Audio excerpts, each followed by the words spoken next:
ये तो भाजपा की एक कार्यशैली है, कार्यशैली का एक हिस्सा बन चुका है। इतने बड़े बड़े घोटाले सामने आते हैं, उनमें तो कहीं ईडी पहुंचती नहीं। यहाँ पर हरियाणा में अदानी बिजली घोटाला, यहाँ हरियाणा में पेपर लीक घोटाले, बिजली उपभोक्ताओं के बिजली का बिल बढ़ा दिए, समझौता तोड़ के अदानी को ज्यादा महंगी बिजली में समझौता कर लिया हरियाणा सरकार ने। वहां सब ईडी नहीं पहुंचेगी। ईडी जब जो है, मैं समझता हूँ कि छत्तीसगढ़ में सारे कांग्रेस के हमारे मुख्यमंत्री प्रदेश अध्यक्ष, राजस्थान में हमारे मुख्यमंत्री प्रदेश अध्यक्ष, इससे पहले कर्नाटक में भी ईडी गई थी, हिमाचल प्रदेश में भी ईडी गई, लेकिन हरियाणा, हिमाचल प्रदेश और कर्नाटक के लोगों ने वहां पे प्रचंड बहुमत से, बड़े बहुमत से, दो तिहाई तीन चौथाई बहुमत से कांग्रेस की सरकार वहां पे उन प्रदेशों में बनाने का काम किया। प्रजातंत्र में, संवैधानिक व्यवस्था में इस तरह से सरकारी एजेंसीज का दुरुपयोग सही नहीं है। लोकतंत्र बचाने की भी हम लड़ाई लड़ रहे हैं, कांग्रेस पार्टी बचाने की लड़ाई लड़ रही है। भाजपा की कार्यशैली है कि विपक्ष की हर आवाज को किसी तरीके से दबाया जाए, लेकिन हमारी आवाज ऐसे दबने वाली नहीं है। ऐसा है कि 19 तारीख को रोहतक में सफाई कर्मचारी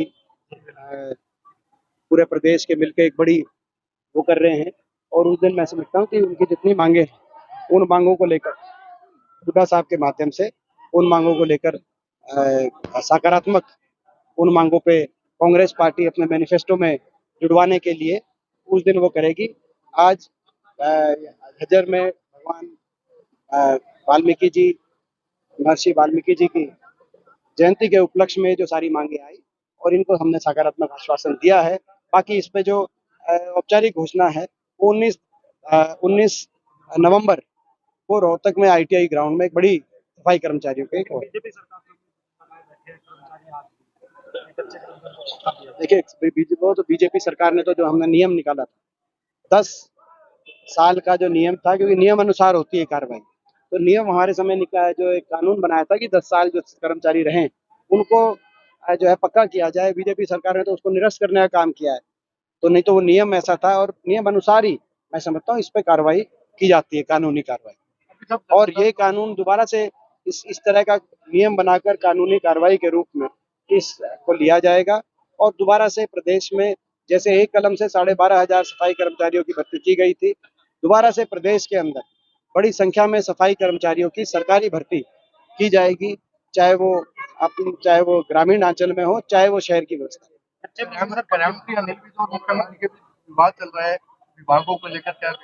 ये भाजपा में गुटबाजी चरम पे है, चाहे वो गृह मंत्री और मुख्यमंत्री की बात हो, चाहे वो जो अभी पूर्व प्रदेश अध्यक्ष की उनकी आपस की बात हो, चाहे राहुल इंद्रजीत जी की बात हो। भाजपा में कई गुट हैं और आपस में गुटबाजी चरम पे है। पराली को लेकर हरियाणा सरकार और पंजाब सरकार एक दूसरे पे खटास कर रही है, लेकिन उसकी जो रास्ता है वो नहीं निकलता। इस बात में मेरा शुरू से कहना है कि हर राजनीति से ऊपर उठ के प्रदूषण के लिए सभी को एकजुटता से इस पे आगे आना होगा, हर वर्ग को, हर सरकार को, हर राजनीतिक दल को, क्योंकि ये प्रदूषण आज 23 सबसे प्रदूषित शहरों में 9 हरियाणा में है। तो हम अपने बच्चों को इस तरह का प्रदूषित वातावरण क्या अगली पीढ़ी को देके जाएं, क्या ये उचित होगा?